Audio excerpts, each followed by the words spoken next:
Mapagpalang araw mga kapatid. Kami po mga lingkod na walang kabuluhan ay naririto muli upang pag-aralan kasama kayo ang mga salita ng Diyos. Kasama ko po, magandang mapagpalang araw Brother Albert, mapagpalang araw Brother Husband Randy. Pagpalang araw. Ang aming pong pag-aaralan ngayon ay ang tamang pagsamba. Ano ba yung tamang pagsamba? At paano ba yung tamang pagsamba? Brother Albert, ibibigay ko po sa inyo ang pagkakataon na magsalita upang makatulong tayo sa ating mga kapatid sa pananampalataya o sa mga taong naniniwala na mayroong isang Diyos na buhay. Amen.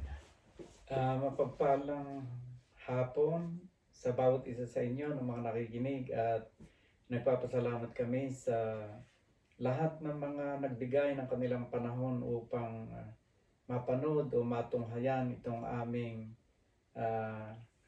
pag-aaral na ito ng banal na salita ng Diyos. At bago po kami magpasimula ng pagtalakay sa topic na o sa paksa na tamang pagsamba, ay nais ko munang ibahagi sa inyo yung mahalagang bagay dito sa gawain ito ng mga aliping walang kabuluhan.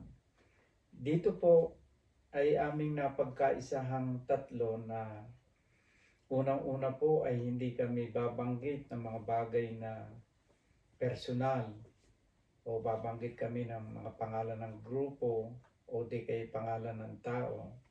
Kung hindi, ang pagtalakay po namin sa salita ng Diyos ay kung ano lang ang nakasulat. Amen. Hindi po kailangan lumampas doon o lumabis doon. Amen. Sapagkat ninanais po namin na makarating sa inyo ang salita ng Diyos sa isang pamamaraang maaaring matatanggap ng kahit na sino. Amen. Sapagkat nais po namin at ang hinahangad namin ay ang kaligtasan ng ating mga kaluluwa na iniaalok ng banal na salita ng Diyos. Ngayon po mga kapatid ay dadako po tayo sa napakahalagang paksa ngayong hapong ito. At sabi nga ni Sister Libay, ang paksang ito ay tungkol sa kung ano ang tamang pagsamba. Siguro marahil ay iniisip ng bawat isa sa atin na tayo ay sapat na ang ating ginagawang pagpunta sa simbahan, pag-araw ng linggo, at tayo nakatupad na at iniisip natin yun na ang tamang pagsamba. Ngunit ano nga ba ang tunay na pagsamba na sinasabi ng banal na kasulatan? Kung ating pong titingnan sa aklat ng Juan chapter 4 verse 23 and 24, pwedeng pakibasa mo, Brother Randy?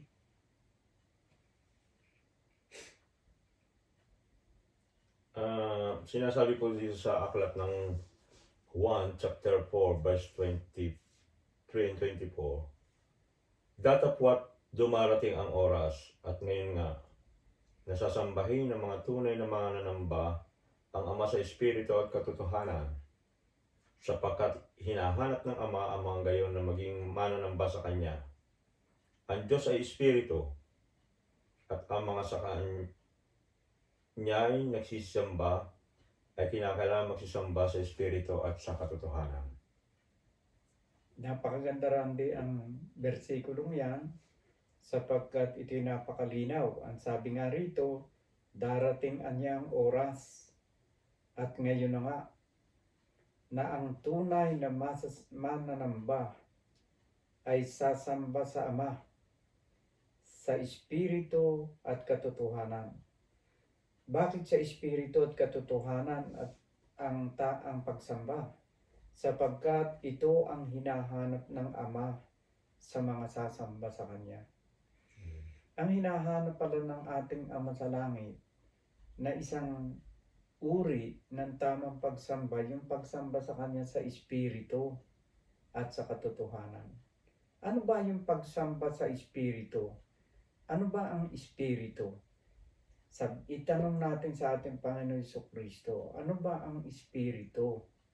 Na yun ang ninanais ng Ama na tamang pagsamba sa Kanya. Buksan natin sa aklat ng Lucas, chapter 24, verse 39. Kung ano ang sinasabi ng Panginoon Jesucristo tungkol sa Espiritu.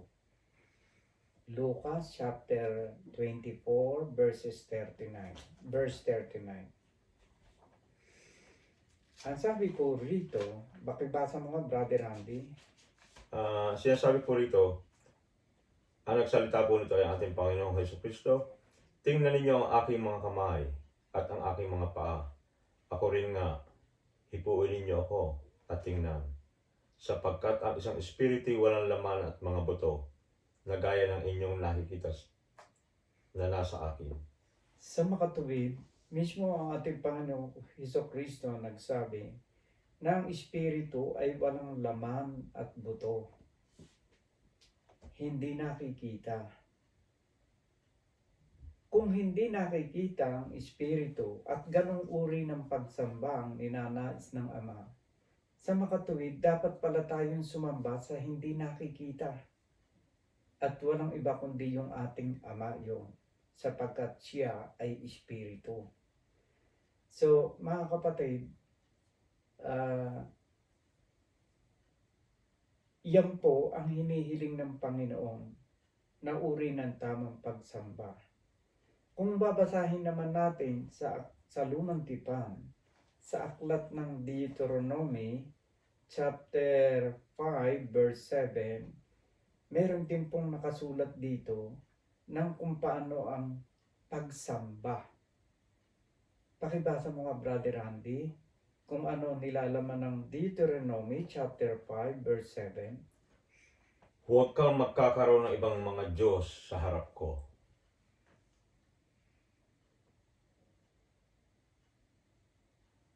Yun lang. Verse 7. Verse 7. Chapter 5 verse 7.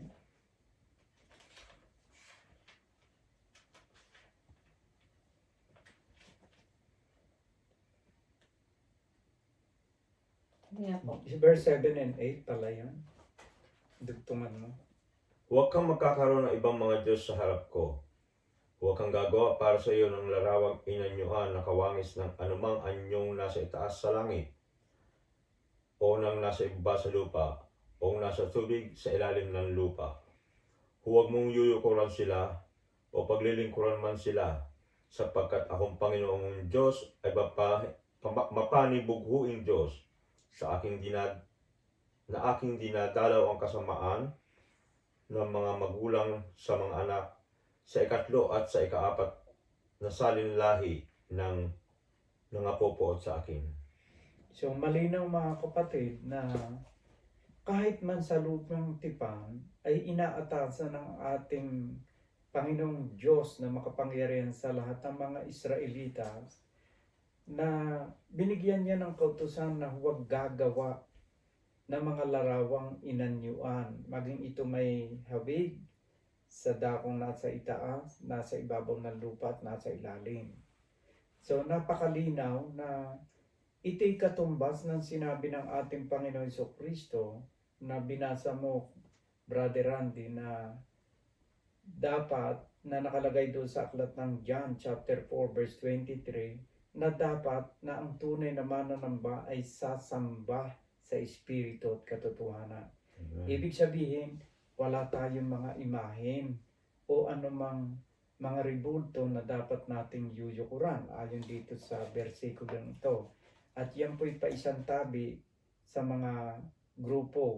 Wala po kaming layunin kundi basahin sa inyo at ipaliwanag ng kaunti yung nakasaad sa Biblia, walang labis, walang kulang. Hindi po ang layunin namin ma-personal dito, kundi ito po ay ayon lamang sa kung ano nakasulat. Amen.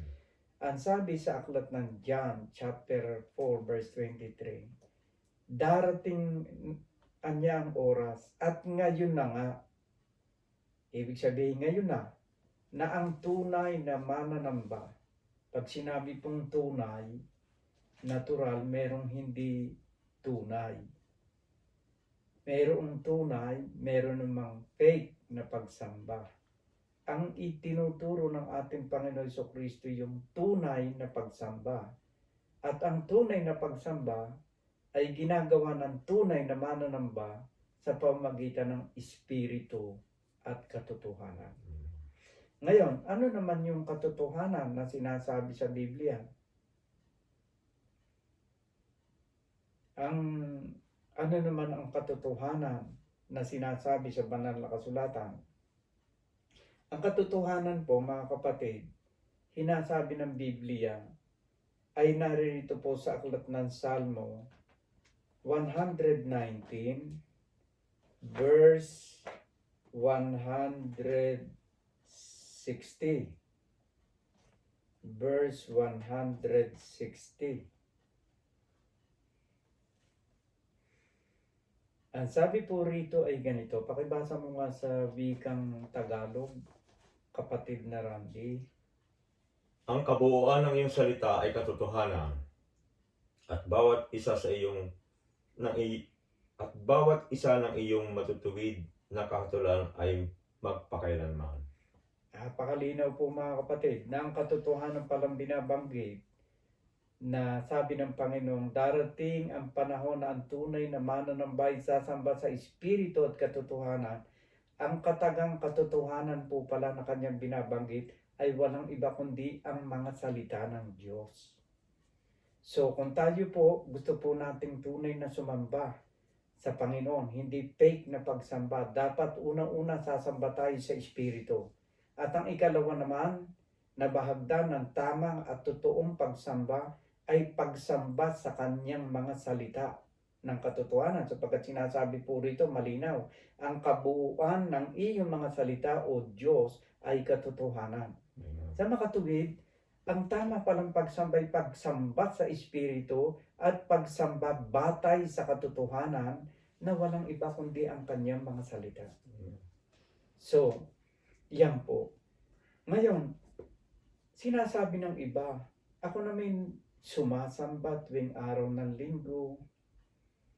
Kami laging laman ng simbahan at kami nagpe-praise and worship sa loob ng simbahan kung ano mang fellowship o samahang ating kinaaaniban.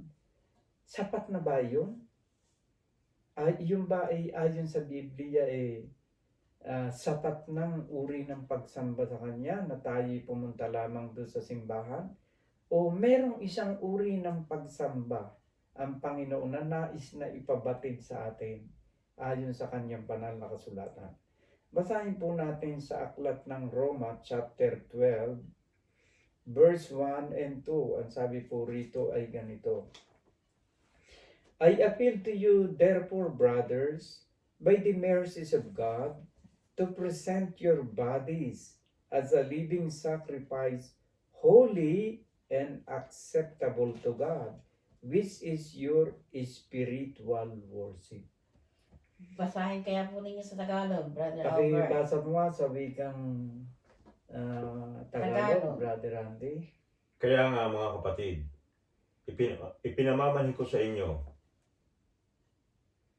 alang-alang sa mga kahabagan ng Diyos, na inyong iharap ang inyong mga katawan na isang haing buhay, banal, na kaaya-aya sa Diyos, na siya ninyong katampatang pagsamba.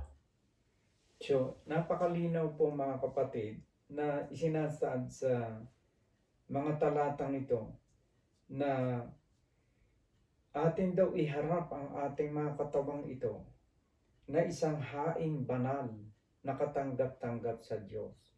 Sa paanong paraan natin mayahain ang katawang ito upang maging katanggap-tanggap na pagsamba sa Diyos na hindi nakikita? Sa paanong paraan? Basahin po natin sa aklat din ng Roma chapter 6 verse 12 and the following. Pakibasa mo nga, Brother Randy. Huwag nga maghari ang kasalanan sa inyong katawang may kamatayan, upang kayo'y magsisunod sa kanyang mga pita. At huwag din naman ninyong ihandog ang inyong mga sangkap sa kasalanan na pinakasangkapan ng kalikuan, kundi ihandog ninyo ang inyong sarili sa Diyos, na tulad sa nangabuhay sa mga patay, at ang inyong mga sangkap na pinakasangkapan ng katwiran sa Diyos.